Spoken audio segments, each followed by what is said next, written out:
on WJBF News Channel 6. Brought to you by Hickson Roofing. If your roof needs fixing, call Mr. Hickson. I want to be at the Augusta College. Don't wait. Grab your tickets now and let's boogie. Join us for the Columbia County Christmas Parade this Sunday at 3. The perfect way to kick off the holidays. If you can't make it out, we'll be broadcasting the entire parade live on VTV and WJBF.com. Don't miss the fun this Sunday. Get clear, accurate stories that don't waste your time at WJBF.com. The Live 5 for 6 Skyview Network, sponsored by Terry Lambert Hyundai. One more round of low 20s tonight, and we could even see some upper teens. It is going to be a cool and sunny Saturday, but then clouds moving in with a warm-up by Sunday. I'll have a look at your weekend forecast coming up. Now on News Channel 6 at 5, the Georgia State semifinals. How the city of Waynesboro sent the Burke County Bears off in style. Also ahead, bringing joy this holiday season, how you can help News Channel 6 make this Christmas special. And Augusta's annual Christmas parade, what you need to know before tomorrow's big event. As your News at 5 starts right now. Live from Television Park, this is WJBF News Channel 6 at 5. Good evening, everybody. I'm Brad Means. And I'm Jenny Montgomery. Thank you so much for joining us. Coverage you can count on begins with a special celebration in Burke County. The cold temperatures did not stop fans of the Burke County High School football team from sending them off in style to the state semifinals this morning. Graham Lee takes us there. Excitement filling the air early Friday morning at Burke County High School. The Bears are back in the state semifinals for the first time since they won the state title almost 15 years ago. It feels amazing because it hasn't been done here so long that I just get to spread it with not only myself and my seniors, but with also the underclassmen, with my upperclassmen who weren't able to give it to me. I feel good. I feel confident. Just got to go out there and play our game, get a W. The Bears go into the semifinal matchup 12-1 on the season, highlighted by two huge rivalry wins over the Thompson Bulldogs. We recently highlighted Burke County for being one of the only teams in our area to use protective headgear called Guardian Caps. Coach Franklin Stevens says they've helped keep his players healthy, leading to on-field success. When you're playing football, somebody's going to find you at some point. I don't care what game you're playing. Someone's going to take that shot on you, or you're going to get someone that shot, whether it's in practice or a game. And I think that, as you said, that I believe the Guardians truly help with our health overall from a brain perspective. After the players hopped on the bus and the band finished their warm-up, it was time for the moment fans around the town have been waiting for. My kids are in a school system. My daughter plays volleyball, and we just love some Bears, and they've been putting hard work in all year long, and it is paying off for them, and we're so thankful. I can honestly say I know every single player on this team, and I've watched them grow up since the Pee Wee League. They dreamed for this game, and here we are. Go Bears! Go Bears, baby! Go Bears! Come on, Burke County! Come on, Burke County! In Waynesboro, Graham Lee, WJBF, News Channel 6. Two of our South Carolina high school football teams are also playing tonight in the state semifinals. The North Augusta Yellow Jackets, who are 12-1, are on a 7-game winning streak. They'll host South Florence tonight. They're also looking to head to the state championship for the first time since 1989. Tonight's game kicks off at 7:30 in North Augusta. We have a crew at the game, and we'll have highlights at 11. It is time now for a first check of the weather. Yeah, Chief Meteorologist Jenna Petracci has called up a live look at Waynesboro, where Jenna, it looks kind of quiet. Maybe everybody's at the game right now. Yeah, it's very quiet weather-wise. We have lots of sunshine, definitely no rain nearby, but we are talking about the cold once again today. Here's a look at our Terry Lambert Hyundai Skyview cam. It's a beautiful sunset happening now. Our low this morning was super cold at 26 degrees. That put us 12 degrees below average, and our high was well below our average average of 63. We only topped off at 47 degrees today in Augusta, and notice the entire CSRA is around 10 to even 20 degrees colder than yesterday. So today is one of the coldest days out of the week, with our temperatures currently sitting in the low to mid 40s. 44 in Thompson, 43 in Allendale, Louisville and Millen, you're at 45, Aiken at 42, Gibson at 44, and 45 in Waynesboro. The winds are starting to settle down, so that's good news. At least we don't have a big issue with wind chill tonight. In fact, overnight tonight, the winds will be completely calm as high pressure settles in over the area. Out towards the west, we're watching cloud cover and some light scattered showers in Texas. That'll eventually move into our area with a lot more rain impacting us by Monday. But in the meantime, tonight skies will stay clear, going down to 35 by 7 p.m. So if you're going out for dinner tonight, bundle up. Below freezing by 8 p.m. But as we look ahead here, notice tomorrow is really the last super cold day. We're back up to the freezing mark on Sunday, high of 64. And then on Monday, that's when we'll start to see some rain chances. I'll have a look at your future casts coming up, but back to you. All right, Jenna, thanks. Well, it is the time of year for giving. And right here at News Channel 6, we have a very simple but very meaningful way that you can do that. Bria Smith is here with the story. Bria? That's right, Brad. It's our annual Giving Your Best toy drive where we collect new toys along with our GYB partners to make sure kids have a joyful holiday. For the past 30 years, we have held the annual toy drive for families and children in the community. This year, we're working with Security Federal, Bank, Science Co., and Piedmont to collect new unwrapped toys for young kids and teens. But this year, the toy drive means a little more. This year is extra special because families have been turned inside out with losing their some have lost homes and some have lost family members. Due to this hurricane, it's just been devastating. And this is a way to bring a little joy into their lives. And so if we can get the community's help to help bring that joy to people, it has an extra special meaning this year, no question. All you have to do is drop off your gifts here at Television Park during our business hours. That's between 9 and 5 p.m. or any of our partner drop-off locations. That list can be found at WJBF.com. Jenny? All right, Bria, thank you. Officers arrest a man wanted for questioning in connection to a triple homicide. 56-year-old Shannon Box was arrested this morning in Wilkes County. Box is charged with 3 counts of murder and aggravated assault. He's being held in the Wilkes County Jail. Yesterday, 3 people were found dead in a home on Mallory'sville Road in Tignall. Those victims have been identified as 55-year-old Chauncey Box, 67-year-old Brenda Lipscomb, and 55-year-old Michael Schmidt. Another person was taken to the hospital for her injuries. Her condition is unknown. Happening tomorrow, the Augusta Christmas Parade and Light Up Spectacular. The parade starts at 2 in the afternoon, followed by family festivities down at the Augusta Common. After the tree lighting, there's going to be a huge fireworks show. And yes, it's a fun event, but the money goes to a serious cause. The Ronald McDonald House of Augusta, a special place where families can stay while their child is being treated at Children's Hospital of Georgia. And to be able to provide everything they need with volunteer groups that come in and provide meals every single day for our families so that they don't have to worry about anything but being with their child and being together as a family. That means the world, and it really helps children get better and get better faster. The parade is going to begin at 12th and Green Streets this year. It'll then turn right on 7th Street and end at the Woodrow Wilson House. You can watch it live on MeTV starting at 2 p.m. It'll re-air Sunday on News Channel 6 at 1. If you are looking for something to do this weekend, Sharon Baptist Church of Appling is hosting its 23rd annual Hayride Through the Life of Christ. It's taking place at the Columbia County Fairgrounds. The interactive event tells the story of Jesus' life, crucifixion, and resurrection. There's 13 scenes. Every character comes out and tells you their story, and we thought that there had to be a way to take the gospel and share the gospel in the Hayride experience. Our preacher always tells us this is the week of Pilo, where you put your life on hold. And we just have great unity in this church, and everybody just comes together, and it's an amazing experience. The hayrides will continue through Sunday from 7 to 9 p.m. at the Columbia County Fairgrounds.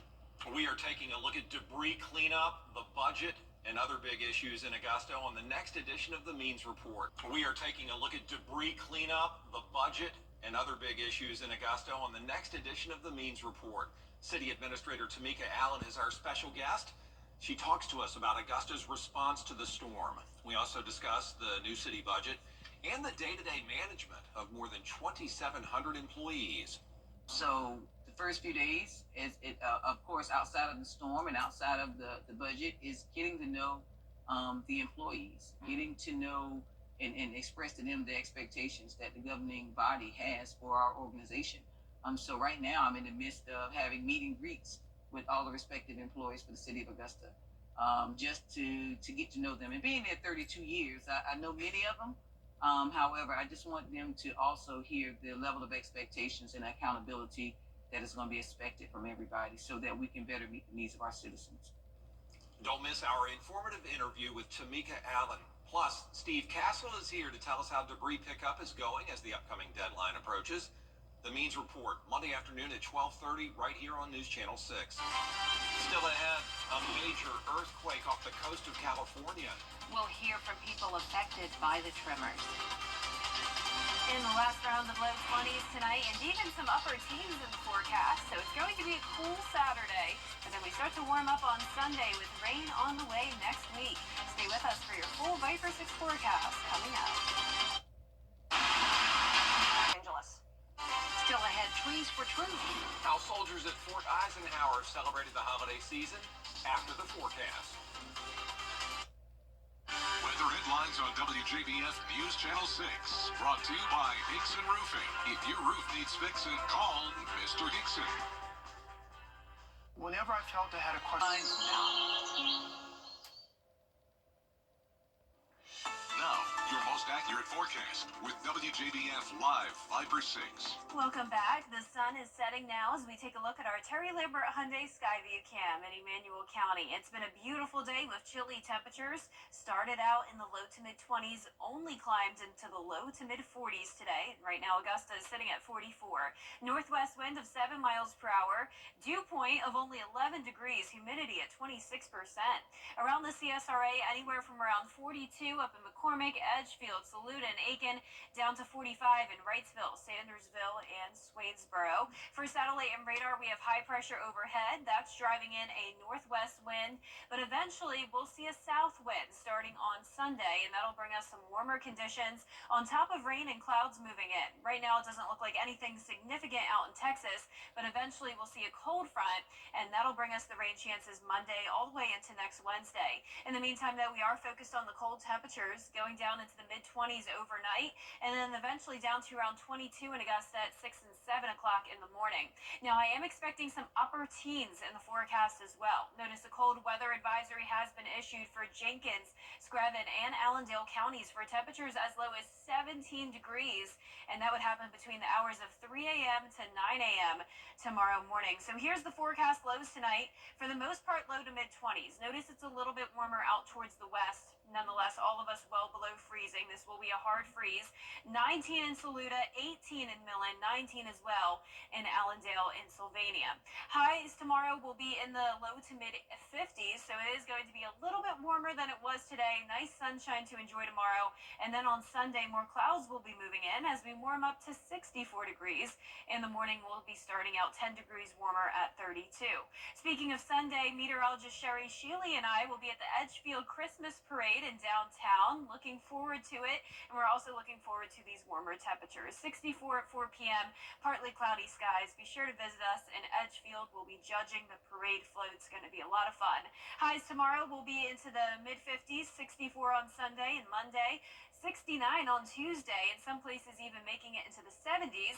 Then a big drop-off again to 50 next Thursday. So the cold temperatures will be back again shortly. Highs are tonight at 8 o'clock. High pressure will be in control, and then notice it shifts down to the south of us, eventually goes off the east coast, and that'll bring that shift in wind direction by Sunday. Notice the clouds coming in, and then we'll have this rain knocking on our door, and it will be here by Monday morning. So rain chances at 40% on Monday, up to 70% Tuesday and Wednesday. Will be the first rain we'll have for the month of December, and over the next next 5 days, I'm expecting around 2 to 3 inches when we combine all that rain Monday through Wednesday of next week. After that, we'll be back to sunshine on Thursday of next week with a high of 50. Lows will be going down into the upper 20s again. And then next weekend looks a little bit warmer, back into the low 60s. All right, Jenna, thank you for that. How about Fort Eisenhower hosting its 20th annual Trees for Troops event and Christmas festival? The Spirit Foundation and FedEx donated 300 trees for servicemen and women on post. Leaders say they looked forward to doing this even more this year because the last couple of months have been so challenging for our community. Every time I step on Barton Field, there are more and more people here. And our team of great employees that work as part of this installation, they know how to make this happen. Just always magical to me to hear what when there's food trucks and when there's the expectation of Santa Claus and when there's hay rides and a bonfire, people just talking about being together and having fun. The people in charge of Trees for Troops say they are happy to bring this gift to service members during the holiday season. Up next, visitors, welcome back to Notre Dame. We'll tell you about the rebuilding process at the 800-year-old cathedral after the break. Coleman Services cares. Fireworks show after the tree lighting. The Christmas Light Up Spectacular. Weather headlines on News Channel 6, brought to you by Nixon Roofing. One more round of low 20s tonight and even some upper teens in the forecast. And then as we go into Sunday, we'll start to see a warm up. And I'm also tracking rain starting on Monday. I'll have all the details on your forecast coming up. Live from Television Park, this is WJBF News Channel 6 at 5:30. Good evening, everyone. I'm Graham Lee. Thank you so much for joining us for your news at 5:30. Topping today's headlines, you saw it at 5 at the top of the show, the Burke County High School football team heading off to the state semifinals this morning. The community of Waynesboro came together for a send-off celebration for the Bears. They play at 7:30 tonight at Rockmart High School, and if they win, the championship game is December 17th at Mercedes-Benz Stadium in Atlanta. WJBF's Bringing Your Best Toy Drive is underway. This year, we're working with Security Federal Bank and Piedmont to collect new unwrapped toys for young kids and teens. You can drop off your gifts here at Television Park during business hours or our Giving Your Best partner drop-off locations. We'll have these headlines and more at 6. But first, coverage you can count on continues with a warning for online gamers after police say one man became obsessed with a woman he was playing with and ended up stalking and trying to kill her. Andrea Fuji reports. A warning for online gamers after police say 2 men traveled from Canada to California to find and attack a fellow female gamer.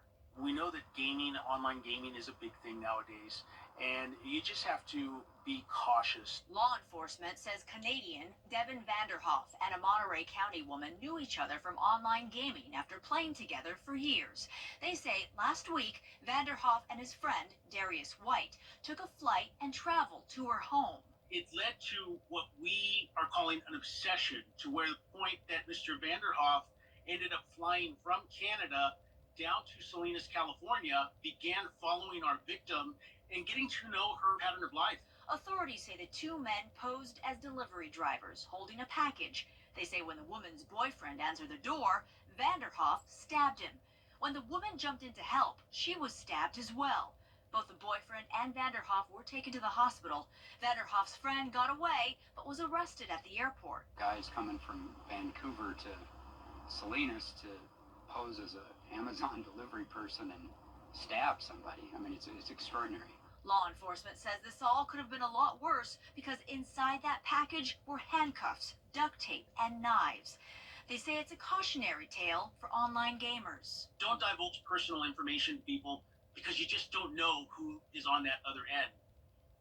Both men are charged with attempted murder. Authorities say the woman is okay. The boyfriend is recovering. Andrea Fuji, ABC News, New York. Police appear to be closing in on the identity of the suspect who killed United Healthcare CEO. Law enforcement obtained new photos, videos, and now a fingerprint and DNA evidence. The fingerprint came from a water bottle he got at Starbucks before the shooting, but it may be unusable